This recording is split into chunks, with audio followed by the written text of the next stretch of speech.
Madame, Monsieur, bonsoir. Bienvenue dans ce journal. Voici les titres. Passation de service à la primature ce samedi. Maître Sidiki Kaba, officiellement Premier ministre du Sénégal. Il a reçu le témoin des mains de son prédécesseur Amadou Ba. 125 km pour désenclaver la zone du Nord-Ouest. L'État du Sénégal et ses partenaires ont déboursé plus de 50 milliards de francs CFA pour la réhabilitation de la route Louga-Kerm-Marsa-Richard Toll au grand bonheur des populations. Également dans l'actualité, le ramadan qui débute bientôt. Dans ce journal, on s'intéresse à l'alimentation durant cette période. Quoi manger pour la rupture du jeûne ou le Hud? On en parle dans la rubrique santé avec Fanta Badji. À côté du ramadan, il y a le carême. Ce dimanche, on s'intéresse à la catéchèse, un enseignement chrétien qui vise à faciliter l'apprentissage du message de Jésus-Christ. Et puis nous irons au Maroc à la découverte de la Zawiya de Cheikh Ahmed Tidiane. Dans ce mausolée, des ziyaras sont organisés pour les pèlerins qui viennent de partout se recueillir et prier. Une page s'est tournée donc à la primature ce samedi lors d'une cérémonie empreinte d'émotion. Amadou Ba, le Premier ministre sortant, a officiellement passé le témoin à son successeur, Maître Sidiki Kaba. Entre hommage et expression de gratitude, cet événement marque le début d'une nouvelle ère sous le signe de la continuité et de l'ambition pour le gouvernement. Compte rendu à Ramdao. La primature du Sénégal allait vivre ce samedi 9 mars une journée de passation de services très particulière. C'est que le Premier ministre sortant, Amadou Ba, s'en va conquérir une nouvelle station. Son successeur, Maître Sidiki Kaba, nommé pour conduire un gouvernement de mission, d'action et d'urgence. Après l'acte officialisé par l'inspecteur général d'État, la passation de service devant les collaborateurs a revêtu toute la charge des particularités. Je souhaite ici exprimer mes profonds remerciements et ma profonde gratitude envers son Excellence M. Macky Sall, président de la République, pour la confiance qu'il m'a témoignée en me confiant le poste de Premier ministre. Sa vision, son leadership et son soutien constant ont été des moteurs essentiels de notre action gouvernementale. Les défis étaient nombreux et variés.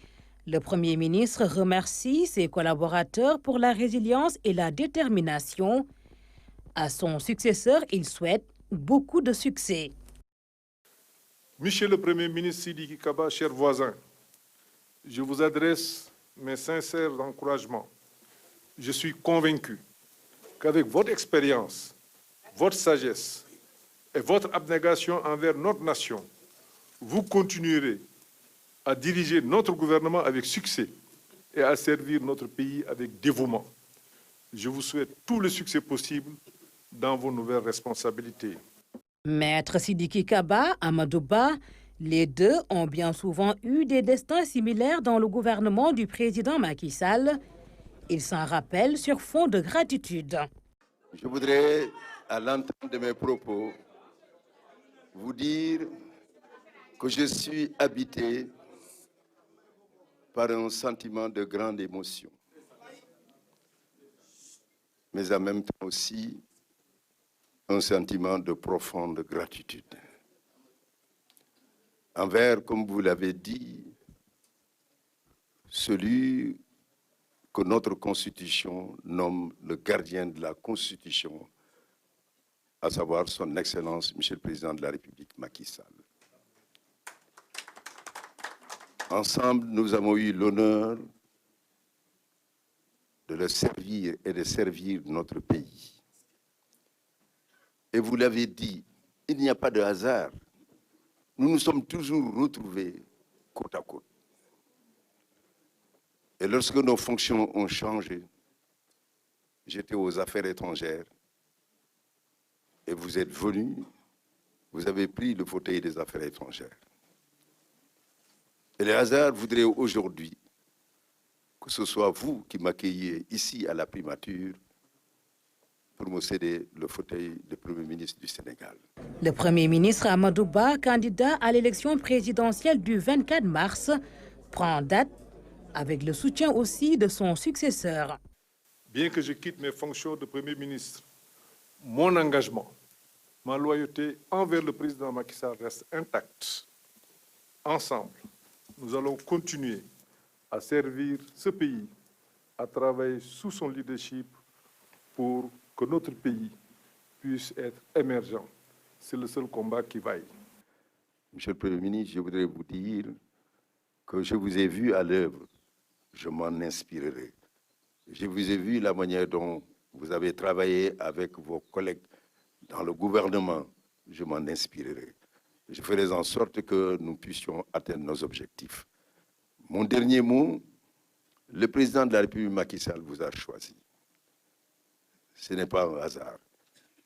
Il vous a choisi pour être le candidat de la coalition Benno Bokk Yakaar. Et les principaux membres de cette coalition vous ont adoubé. Alors que voulez-vous que je vous dise à cet instant précis, si ce n'est de vous formuler des prières de bonne chance, en demandant à Dieu qu'il vous conduise à cette victoire que le président veut, que nous voulons. La cérémonie de passation a été ainsi faite d'hommage et d'échange de civilité entre deux hommes qui font montre de respect et d'estime mutuelle. Le Premier ministre Amadou Ba passe donc le témoin avec le sentiment du devoir accompli, les hommages et les prières de ses collaborateurs. Cette bonne nouvelle pour les populations de Niassène et de Rimbarsila, deux villages situés à Sakal et Dagana, dont ces bourgades des mini-centrales solaires photovoltaïques sont installées. C'est une réalisation de l'ASER dans le cadre du projet d'électrification de 350 villages à travers tout le pays. Abdouad. Cette piste de 15 km nous mène à Niassène, un village de la commune de Diama, dans le département de Dagana. L'inauguration par l'ASER de ces deux mini-centrales solaires photovoltaïques représente un tournant historique pour ces 3000 habitants. La vision de son Excellence, Monsieur le Président de la République Macky Sall, de faire du Sénégal de tous un Sénégal pour tous, est une réalité dans l'électrification rurale. L'équité territoriale et la justice sociale, tant prônées par le gouvernement, sont mises en effectivité par ASER à travers ses différents projets et programmes. L'arrivée de l'électricité dans ce village va faciliter le bon fonctionnement des structures de santé et permettre aux jeunes de s'investir dans plusieurs activités comme la couture ou la menuiserie. Nous travaillons hors du village, mais avec l'installation de ces mini-centrales, nous avons la possibilité de revenir dans le village et ouvrir notre propre atelier. C'est un choix que nous saluons, car le village se trouve à 100 km du chef-lieu de commune. Et compte tenu de l'éloignement de la brigade qui en a la compétence, les populations sont exposées à des risques d'insécurité. Donc, c'est le lieu de remercier l'ASER d'avoir bien voulu porter son choix sur le village de Niassène dans la commune de Diama. Niassène fait partie des 20 villages de Saint-Louis concernés par ce projet d'électrification. À Louga, ils sont 42 au total. Parmi eux, le village de Rimbarsila, dans la commune de Sakal. Une vieille doléance de ses habitants, satisfaite par l'ASER, tout en veillant au respect de l'équité territoriale. J'exprime toute ma gratitude à votre endroit en raison du choix que vous avez porté sur le village de Rimbar qui fait partie de la région de Louga. Cet acte traduit la volonté du chef de l'État qui, à travers sa politique de territorialisation de politique publique, veut que l'accès à l'électricité soit universel pour toutes les localités. En 2012, le taux d'électrification n'était que de 24%.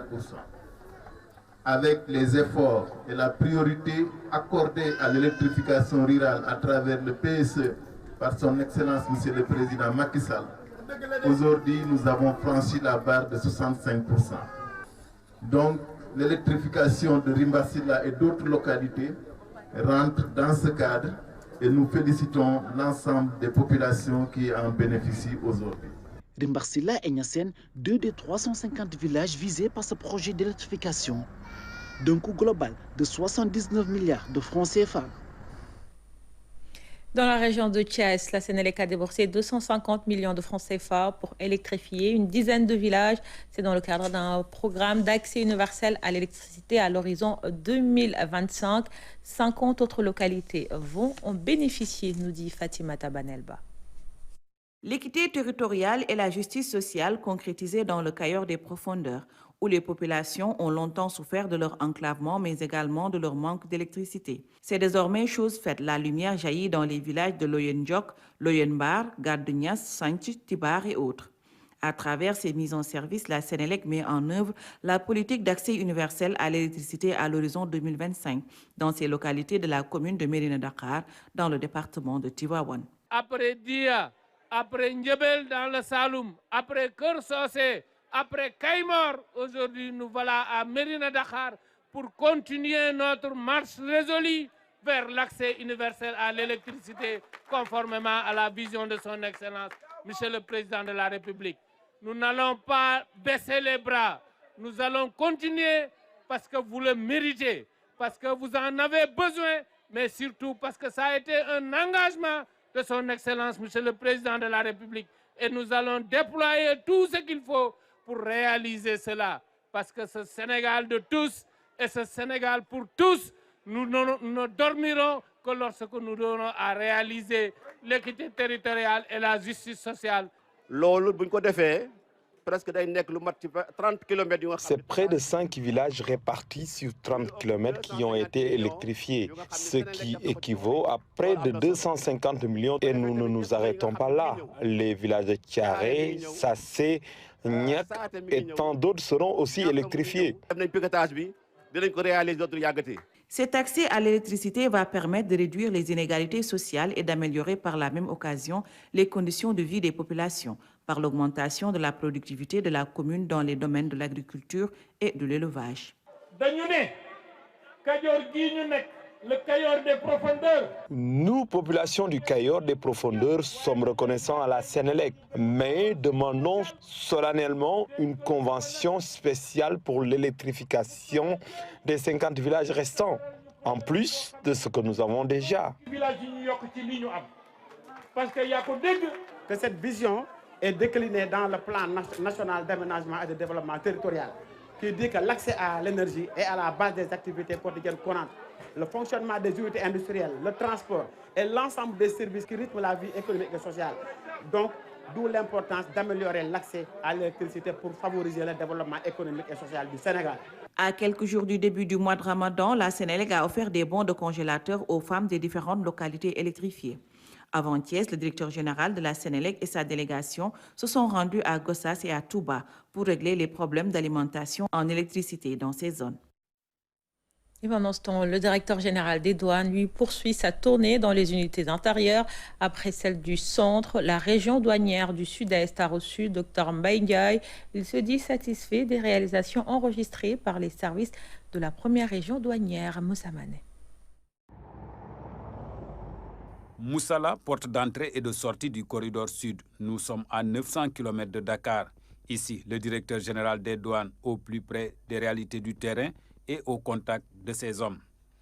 Pour constater d'abord les conditions de travail dans lesquelles nos éléments fonctionnent au quotidien, mais aussi surtout les remobiliser dans l'optique d'une atteinte des objectifs fixés par les autorités supérieures. Moussala abrite un bureau de dédouanement et une brigade commerciale, tout comme Kidira, et les résultats sont au rendez-vous. Je rappelle qu'en termes de progression, c'est la première région douanière, parce que de 6 milliards en 2022, les unités de cette zone ont pu réaliser 18 milliards, ce qui constitue en fait une progression de 300%. Le même schéma sera dupliqué ici à Bakel, peintière stratégique pour l'administration des douanes. À Bakel, on a trouvé que les populations n'avaient pas un bureau de dédouanement. C'était la brigade qui, accessoirement à ses fonctions de surveillance, assumer en tout cas la fonction de liquidation des droits et taxes. Donc on a décidé d'ériger là-bas un bureau de plein exercice. C'est le même cas à Kédougou également. Là aussi, je crois qu'il y aura une réorganisation du service qui va permettre d'ériger un bureau de plein exercice. Et cela rentre dans le cadre de ce qu'on appelle le dédouanement de proximité. De Kumpentum à Geneto, de Goulombou à Salemata et Saraya, et partout ailleurs dans les subdivisions de Tambacounda et de Kédougou, les enjeux et les menaces émergentes ont été au centre du message apporté par le directeur général des douanes. Nous sommes dans des milieux frontaliers où il y a des menaces de toutes sortes. Et je crois que la douane, au-delà de sa mission fiscale, doit travailler en synergie avec les autres forces de défense et de sécurité pour assurer la surveillance du territoire, mais aussi contribuer à éradiquer tous les trafics illicites qui constituent des menaces sérieuses, non seulement pour l'économie, mais aussi pour la population sénégalaise. Le docteur Mbaye Ndiaye a profité de sa présence au sud-est du pays pour se rendre à Doboli au Mali, où il était question de raffermissement de fraternité d'armes et de coopération douanière, mais aussi le renforcement des administrations douanières pour mieux faire face aux défis communs. Nous allons tout donner. Et sachez que le directeur général des douanes a consacré la dernière étape de sa deuxième sortie aux régions de Ziguinchor et d'Okolda. Nous y reviendrons dans nos prochaines éditions. Ce chiffre, à présent, plus de 50 milliards de francs CFA. C'est la somme déboursée pour la réhabilitation de la route Louga-Keur-Momar-Sarr-Richard Toll, 125 km pour désenclaver la zone. À terme, le tronçon va impacter positivement le développement économique de cette partie du nord-ouest du Sénégal. Ibrahim Andang. Le gage de la certitude. Ce thermomètre permet de renseigner sur la température du goudron pour respecter toutes les procédures établies au préalable dans les laboratoires. Le produit est d'un coup chauffé à plus de 100 degrés pour avoir la qualité escomptée. Nous sommes à l'étape de l'enrobage. Les enrobés sortent à la centrale à une température moyenne à 140 à 160 degrés. Donc c'est pour faciliter la mise en œuvre. Donc il faut que cette température soit au minimum de 120 degrés pour que les travaux puissent se passer normalement. Donc raison pour laquelle vous avez vu les techniciens sur place en train de prendre la température. L'entreprise chargée d'exécuter les travaux ne lésine pas sur les moyens, du matériel à la pointe de la technologie pour réussir un travail de qualité. Nous sommes une entreprise reconnue dans le domaine avec plusieurs années d'expérience. C'est pourquoi nous utilisons du matériel qui répond aux standards dans l'exécution des travaux. Sur le terrain, l'exécution de certaines tâches se font en présence de la mission de contrôle. L'objectif est de veiller au respect des procédures validées. L'entreprise a l'obligation de se conformer strictement aux prescriptions techniques du contrat des travaux et aux procédures validées par la mission de contrôle. Donc nous veillons à ce que pour l'exécution de chaque tâche, ces prescriptions soient respectées et que les procédures validées aussi soient respectées. Nous sommes sur le tracé Louga-Keur-Momar-Sarr-Richard Toll d'une distance de 128 km. Sa réhabilitation aura des impacts positifs pour les populations.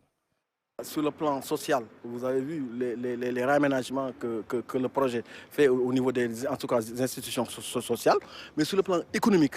Tu vois, ça c'est un trafic qui vient de, par exemple, le KMS3, Nyomre, Nguidile, jusqu'à Richard Toll. Déjà, il y a beaucoup de spéculations qu'on prend là-bas et les amène à Dakar. En termes d'impact, d'une part, on va désenclaver déjà toute la zone de Louga à Keur-Momar-Sarr.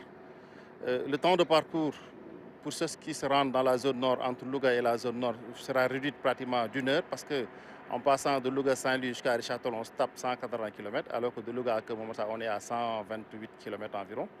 Donc, en se basant sur cela, déjà, le temps de parcours il est réduit d'une part. En plus de cette réduction du temps de parcours, cette route va davantage faciliter le trafic dans une zone à forte potentialité agricole. Nous sommes vraiment contents et nous attendons beaucoup de la réhabilitation de ce tronçon, surtout avec le développement des activités de maraîchage dans la zone. Ça permet l'acheminement des productions agricoles au niveau des centres régionaux, notamment Kaolack, Touba, Thiès, Dakar et Diourbel. Cette route traverse plusieurs communes dans cette partie de la région de Louga, une opportunité pour certains, comme cette restauratrice.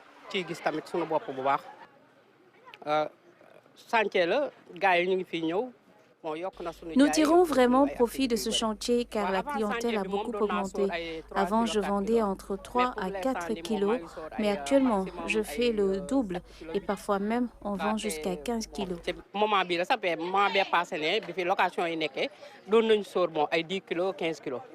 Dans un souci de livrer le projet dans les meilleurs délais, l'Agence des travaux et de gestion des routes au Sénégal l'ont divisé en 2 lots.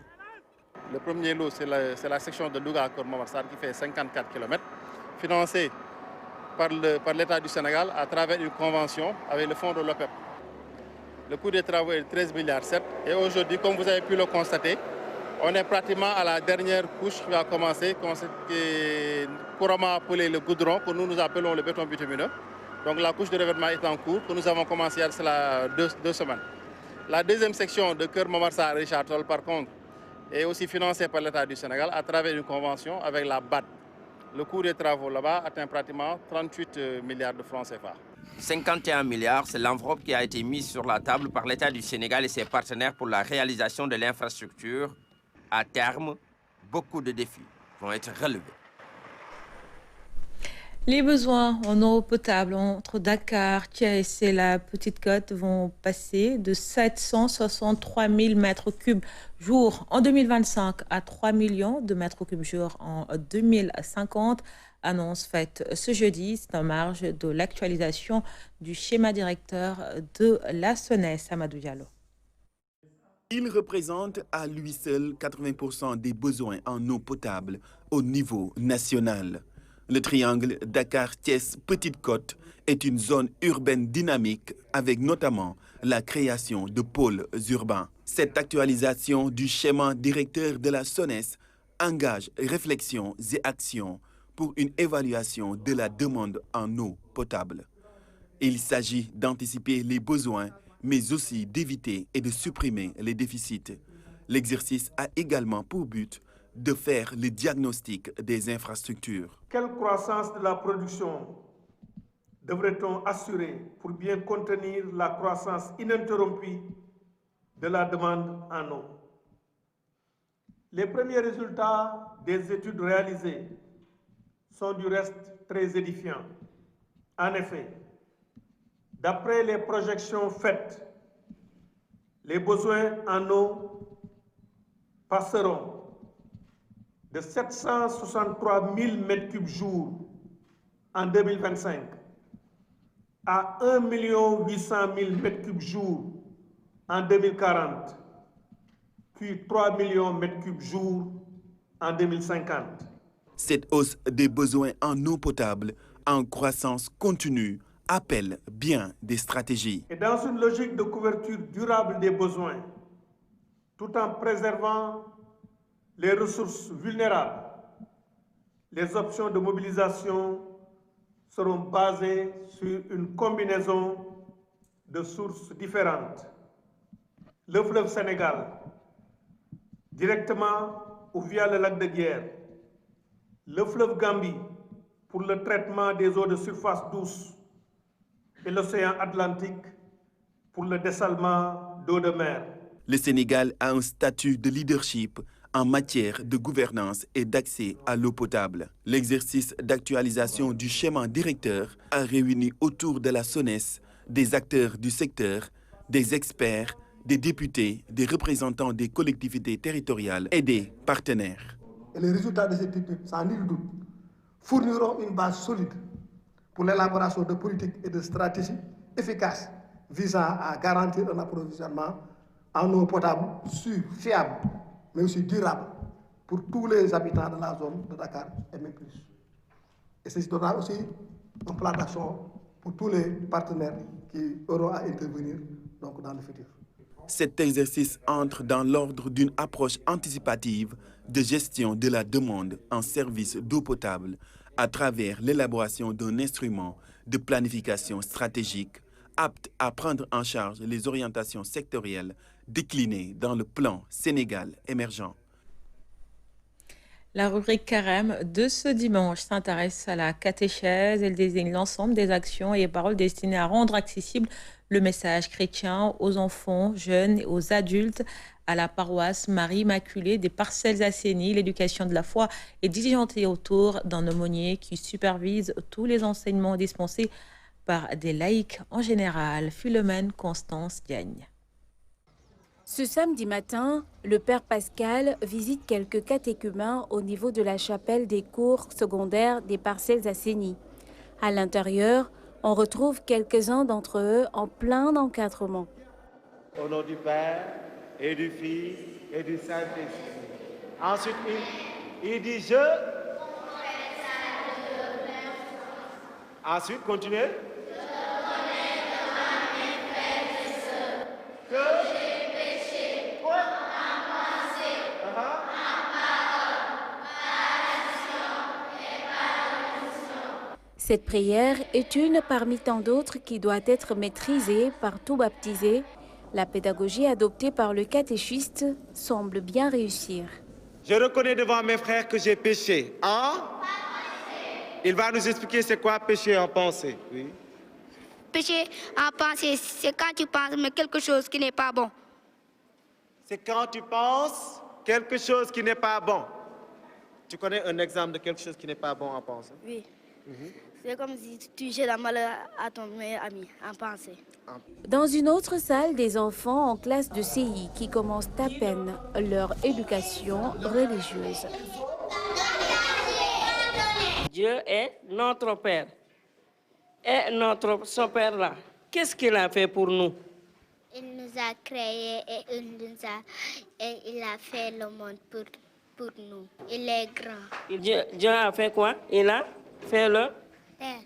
Il a fait le ciel. Et quoi encore? Il a créé le monde. Oui, il a fait créer le monde. Il a fait le ciel. Il a fait quoi? La terre. La terre. À ce niveau, la tâche peut être difficile pour les formateurs, mais leur engagement à enseigner la parole de Dieu reste plus fort. Les parents en font, mais ce n'est pas assez. Ce qu'on leur donne ici, ce n'est pas ce qu'ils reçoivent à la maison. C'est pour les aider à mieux vivre leur religion, pour avoir une base, parce qu'ils ont besoin d'une base pour connaître la religion, qui est Dieu, comme on vient de le dire. C'est pratiquement soit des enfants qui n'ont pas été baptisés quand ils étaient bébés. Et ils pourraient être baptisés jusqu'à l'âge de 5 ans, mais à partir du CI, on leur demande de faire le chemin du catéchuménat qui dure 3 ans. À la fin de la troisième année, ils seront baptisés la nuit de Pâques. Donc, cette année, on a au moins 80 environ. La moitié au moins c'est des enfants de 10 ans, 12 ans comme ça, mais aussi des jeunes et des adultes, de toutes les ethnies aussi, qui préparent le baptême la nuit de Pâques. Et après, il y a tout le cycle de catéchèse du CI jusqu'en 5e, jusqu'à la classe où les enfants vont recevoir le sacrement de la confirmation. La catéchèse, on peut dire, c'est capital, parce que sans la catéchèse, ça sera difficile que notre Église avance. Et ici, souvent, nous avons des difficultés.